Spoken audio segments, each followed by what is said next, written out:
મારું નામ પટેલ રાકેશભાઈ નરસિંહભાઈ, ગામ દિયોલી, તાલુકો ઈડર, જિલ્લો સાબરકાંઠા। હું છેલ્લા 15 વર્ષથી ખેતી સાથે સંકળાયેલો છું। ઘઉંની ખેતી કરીએ છીએ, તમાકુની કરીએ છીએ, મગફળીની કરીએ છીએ। ટોટલ મારી જોડે 6 એકર જમીન છે। 4 એકરમાં મેં ઘઉં વાવેલા છે, 2 એકરમાં મેં તમાકુ વાવેલ છે।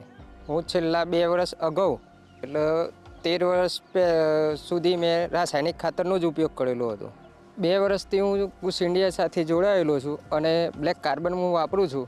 તો હું ટ્રેક્ટર ચલાવું ત્યારે મને અનુભવ થયો કે ભાઈ મારી જમીન બહુ પોચી થવા લાગી છે। છાણિયા ખાતરની ઓપ્શનમાં છાણિયું ખાતર ઓછું મળવાના કારણે આ બ્લેક કાર્બન વાપરી શકાય છે અને બ્લેક કાર્બન મેં વાપર્યું તે મને બહુ સારું લાગ્યું ને સુકારો પણ આવતો નથી એ વાપરવાથી।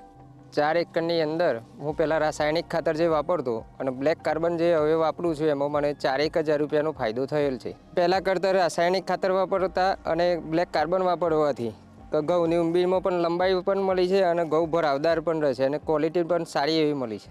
ગઈ સાલ મેં બ્લેક કાર્બન વાપરેલું અને ઘઉં લઈને ગયેલો માર્કેટમાં તો મારા જ ગામના ખેડૂતો આવેલા તો એમના કરતાં મને 40થી 50 રૂપિયા ભાવ પ્લસ મને મળેલો હતો।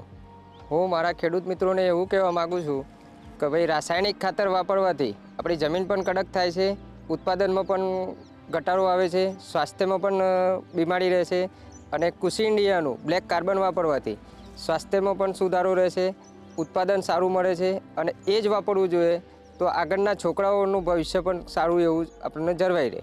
કુશ ઇન્ડિયાનું કોઈપણ ખાતર ખરીદતા પહેલાં કેલ્સીફોસ અને બેલ બ્રાન્ડ જોઈને જ ખરીદવું।